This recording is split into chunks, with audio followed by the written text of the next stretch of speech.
J'ai constamment l'Éternel sous mes yeux. Quand il est à ma droite, je ne chancelle pas. Psaume chapitre 16, verset 8. Bonsoir bien-aimés, c'est l'heure de la prière et de la repentance en ce lundi 11 août 2025 soir. Prions ensemble. Seigneur Tout-Puissant, en cette fin de journée, je viens déposer à tes pieds tout ce que j'ai vécu. Merci pour chaque instant, chaque souffle, et pour ta fidélité qui ne m'a pas quitté un seul moment. Si j'ai manqué d'amour, pardonne-moi. Si j'ai douté, rassure mon cœur. Si j'ai agi selon ma volonté et non la tienne, corrige-moi avec douceur. Je t'apporte mes joies et mes peines, mes réussites et mes manquements. Prends-les, Seigneur, et fais-les concourir à ton plan parfait. Accorde-moi un sommeil paisible, purifie mes pensées, éloigne toute inquiétude. Protège ma maison et ceux que j'aime, et prépare mon cœur à un nouveau jour dans ta paix. Ta parole déclare dans le livre de Psaume 16 que j'ai constamment l'Éternel sous mes yeux. Quand il est à ma droite, je ne chancelle pas. C'est la vérité, Seigneur. Bien-aimé, tu peux fermer les yeux avec assurance. Dieu est toujours en service, veillant sur toi et préparant déjà les bénédictions du lendemain. Seigneur, je t'appartiens encore ce soir. Entre tes mains, je dépose ma vie. Mon cœur et mon repos, sois mon refuge et mon abri jusqu'au matin. C'est au nom de Jésus-Christ que j'ai ainsi prié. Amen. Bien-aimé, sois béni au nom de Jésus-Christ de Nazareth. Nous allons ensemble continuer ces moments. On va prier pour tous ceux qui veulent recevoir le Seigneur Jésus-Christ dans leur vie comme leur sauveur personnel et leur Seigneur. Oui, bien-aimé, si tu es prêt, tu peux donc répéter cette prière après nous. Si tu veux vraiment que le Christ entre dans ton cœur, qu'il vive avec toi, nous allons t'orienter dans la prière. Tu vas dire cette prière après moi. Seigneur Jésus-Christ, je reconnais que je suis un pécheur. Seigneur Jésus-Christ, je reconnais que je suis un pécheur. Je t'invite dans ma vie comme mon sauveur personnel et mon Seigneur. Je t'invite dans ma vie, je te demande pardon et je t'invite dans ma vie comme mon sauveur personnel et mon Seigneur. Pardonne-moi, Seigneur. Pardonne-moi. Pardonne les péchés que j'ai commis en acte, en pensée, par omission. Pardonne et oublie, Seigneur, et fais de moi une nouvelle créature. Fais de moi une nouvelle créature. Je veux naître de nouveau, Seigneur. Baptise-moi et remplis-moi de ton Esprit Saint.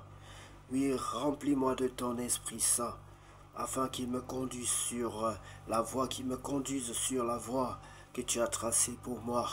Car tu dis que tu as fait pour moi des plans de paix et non de malheur. Seigneur, je veux marcher sur ces plans de paix durant toute ma vie et non de malheur. Seigneur, je t'en supplie, au nom de Jésus-Christ, j'ai ainsi prié. Amen. Sois béni, bien-aimé. Sache que désormais, tu es un enfant de Dieu. Sache que désormais, tu dois aussi manger la parole de Dieu. Tu dois manger la nourriture spirituelle pour connaître la croissance dans la famille chrétienne. Sois béni au nom de Jésus. Lisons la parole de Dieu, bien-aimé, dans le livre de 2 Chroniques, chapitre 22. Achazia, roi de Juda, son idolâtrie et sa mort. Les habitants de Jérusalem firent régner à sa place à Achazia son plus jeune fils, car la troupe venue au camp avec les Arabes avait tué tous les plus âgés. Ainsi régna Achazia, fils de Joram, roi de Juda. Achazia avait 22 ans lorsqu'il devint roi et il régna 1 an à Jérusalem. Sa mère s'appelait Athalie, fille d'Omri. Il marcha dans les voies de la maison d'Akab, car sa mère lui donnait des conseils impies. Voilà, bien-aimé, un roi qui suivait les conseils de sa mère et en plus de cela des conseils impies au lieu de chercher à marcher selon les conseils de l'Éternel. Et le fils qui est, je vous rappelle que Akab, c'est ce mauvais roi qui avait pour conseillère principale Jézabel, qui fut n'est-ce pas, détruit d'une des manières les plus terribles et qui fut mangé par les oiseaux et les chiens. Il fit ce qui est mal aux yeux de l'Éternel, comme la maison d'Akab, où il eut après la mort de son père des conseillers pour sa perte. Entraîné par leurs conseils, il alla avec Joram, fils d'Akab, roi d'Israël, à la guerre contre Hazaël, roi de Syrie, à Ramoth en Galade, et les Syriens blessèrent Joram. Joram s'en retourna pour se faire guérir à Israël des blessures que les Syriens lui avaient faites à Rama lorsqu'il se battait contre Hazaël, roi de Syrie. Azaria, fils de Joram, roi de Juda, descendit pour revoir Joram, fils d'Akab, à Israël, parce qu'il était malade. Par la volonté de Dieu, ce fut pour sa ruine qu'Achazia se rendit auprès de Joram. Lorsqu'il fut arrivé, il sortit avec Joram pour aller au-devant de Jéhu, fils de Nimshi, que l'Éternel avait oint pour exterminer la maison d'Akab.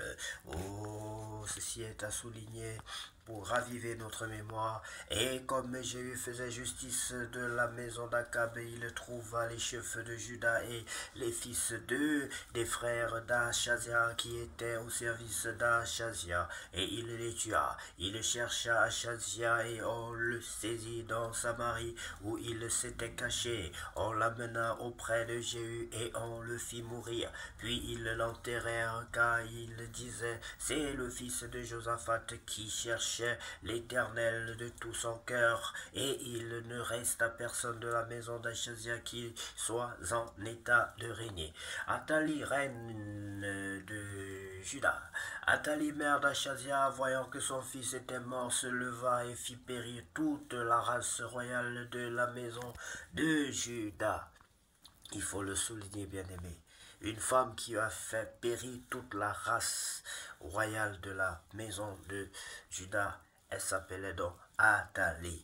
Mais Joshabit, fille du roi, prit Joas, fils d'Achazia, et l'enleva du milieu des fils du roi. Quand on les fit mourir, elle le mit avec sa nourrice dans la chambre d'Élie. Ainsi Joshabit, fille du roi Joram, femme du sacrificateur Jojada et sœur d'Achazia, le déroba au regard d'Athalie, qui ne le fit point mourir. Il resta 6 ans caché avec eux dans la maison de Dieu, et c'était Athalie qui régnait dans le pays. Un peu à l'image de Moïse, bien-aimé. Il y a eu toujours des gens qui ont eu le bon cœur comme ça, là, de cacher les enfants pendant les périodes cruciales où la vie des enfants était mise en danger. Soyez bénis, bien-aimés, et puis cette nuit bénite de l'Éternel, car notre Dieu revient la gloire, la puissance et l'honneur pour tous les siècles. Amen.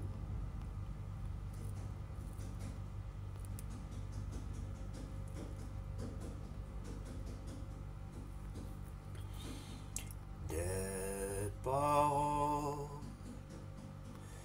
pleines de charme